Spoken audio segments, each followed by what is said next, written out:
रायगडच्या रोहा तालुक्यातील सानेगाव जेट्टी कामगारांचे आमरण उपोषण. रोहा येथील सानेगाव जेट्टी येथील स्थानिक रहिवासी कामगारांनी आमरण उपोषणाचे पाऊल उचलले. गेली कित्येक वर्ष Indo agency international private limited या कंपनीने कामगारांना कित्येक वर्ष कमी रोजगारात राबवले होते. मात्र आता कामगारांनी प्रमुख मागण्यांकरिता आता आंदोलनाचे पाऊल उचलले आहे. येणाऱ्या काळात आंदोलन आणखी चिघळणार. मात्र आता जीव गेला तरी आता मागे नाही हटणार. गाडी खाली जाऊन जीव गेला तरी चालेल, अशी प्रतिक्रिया आंदोलकांनी पत्रकारांशी बोलताना दिली. Indo energy international private limited ह्या कंपनीमध्ये सानेगावचे 15-16 कामगार आम्ही आहोत. आणि या कामगारांच्यावर कंपनीने अन्याय केला आहे. आम्ही 10-12 वर्ष या कंपनीमध्ये काम करत आहोत. सर्वप्रथम पहिल्यापासून पाणी मारण्याचं काम, अशा अनेक कामं आम्ही या कंपनीची केली. आणि आम्हाला स्टार्टिंगला 3,500 रुपये पगार देत होते हे लोक. 30 दिवसाचा आम्हाला पगार 3,500 रुपये द्यायचे. कंपनी डेव्हलप झाली नव्हती, तिथपासून आम्ही काम करत होतो. कंपनी डेव्हलप झाली, हळूहळू कंपनी डेव्हलप झाली. आणि नंतर मग आम्ही आमच्या काही पगाराच्या गोष्टी संदर्भात कंपनी मॅनेजमेंटजवळ चर्चा केली. ते फक्त साध्या कागदावर लिहून ठेवायचे की तुम्हाला आम्ही सब तुम्हाला करेंगे, वो पेमेंट में तुमको बराबर देंगे, पीएफ कटिंग करेंगे. पण त्यांनी काय अशा कुठल्या गोष्टी काही केल्या नाही. 10-12 वर्ष आम्ही सर्व कामगार या कंपनीत काम करत आहोत. आणि त्यांनी आम्हाला कोरोनाच्या काळामध्ये डायरेक्ट घरी बसवले. महामारीचा काळ होता आणि त्या टायमात त्यांनी आम्हाला घरी बसवले आणि सांगतो मंगेश कामते सांगतो तुम्ही कामावर येऊ नका, तुम्हाला पेमेंट तुमचा दिला जाईल. आणि नंतर मग त्यांनी आम्हाला त्या कोरोनाच्या पिरियडमध्ये घरी राहिलो आम्ही. आणि त्याच्यात आरोप ठेवले आमच्यावर की हे लोक ॲब्सेंटी करायचे. आणि त्याच्या पिरियडमध्ये आम्हाला त्यांनी घरी बसवले. आम्ही 5-6 वर्ष आम्ही घरी बसलो आहोत. उपासमारीची वेळ आमच्यावर आलेली आहे. आणि अशा पद्धतीत आम्ही जीवन जगत असताना हा मंगेश कामते खोटे नाटे आमच्यावर आरोप करतो आणि आम्हाला छळण्याचा प्रकार करतो.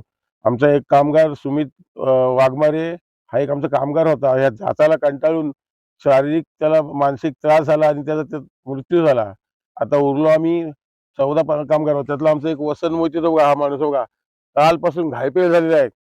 तळमळते तो बघा, त्याची प्रकृती खालावलेली आहे. तरी कंपनी प्रशासनाचा काही लक्ष नाही.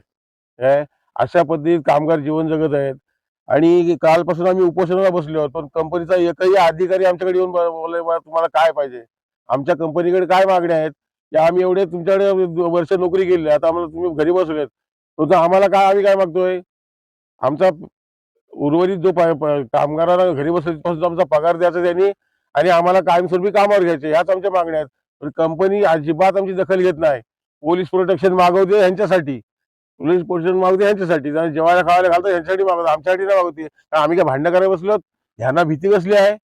आम्ही ह्यांना काय मारत घालायला बसलो का? ह्यांना भीती कसली आहे? प्रोटेक्शन मागवतात. आणि अधिकारी येतात ते आम्हालाच विचारतात हे कसं काय आणि कसं. तुम्ही त्यांना विचारा ना. DSP साहेब येतात ते असं कसं काय तुम्ही बसला, तर कसं काय तुम्ही गेलेत? अहो आता आमच्याकडे काय पर्यायच उरला नाही, म्हणजे आम्हाला उपोषण बसायची आमच्याकडे वेळ आली ना. आणि तुम्ही बोलता कशाला बसलात तुम्ही? काय त्याला काल DSP साहेबांना बोललो की तुम्ही त्याला विचारा की या कामगार तुम्ही कामावर का घेत नाही, काय चुकी झाली असेल त्याला माफ करा, कामावर घ्या. हे विचारण्याचा अधिकार तुम्हाला आहे. ते विचारत नाही, ते आम्हालाच विचारतात तुम्ही कसं हे कराल, मग ते कसं होणार, ही काय पद्धत झाली काय? आणि हा मंगेश कामते इतका हरामी माणूस आहे, आमचा रक्त पिणारा माणूस आहे. आणि वेळ आली तर आम्ही ह्या आंदोलनाला रौद्ररूप धारण केल्याशिवाय राहणार नाही. आणि हा आंदोलन आमचा आम्ही यशस्वी केल्याशिवाय राहणार नाही. 2 दिवस आमची माणसं उपाशी आहेत. तो वसंत मोहिते बघा कसा येलू पेलू पडलेला माणूस आहे, त्याला पुढे घ्या रे उद्या समोर. येलू पडलेला माणूस आहे. ह्यांनी आम्हाला जाम त्रास दिलेला आहे. आता आम्ही आमच्या समाजाच्या मार्फत रायगड जिल्हा RPIच्या माध्यमातून आमच्या सामाजिक संघटना आहेत त्यांच्या माध्यमातून हा आंदोलन पुकारलेला आहे. आणि काल डॉक्टर बाबासाहेब आंबेडकरांची जयंती असल्यामुळे काही लोकांनी आम्हाला व्हिजिट दिली नाही.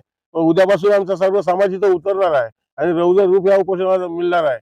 तर त्यांनी त्याची तशी नोंद घ्यायला पाहिजे. आणि जर नोंद घेतली नाही तर आमच्या समाज बांधवांना आम्ही भावनिक साथ घातलेलीच आहे. ती काल बाबासाहेबांची जयंती असल्यामुळं लोकांची भरपूर धावपळ होती.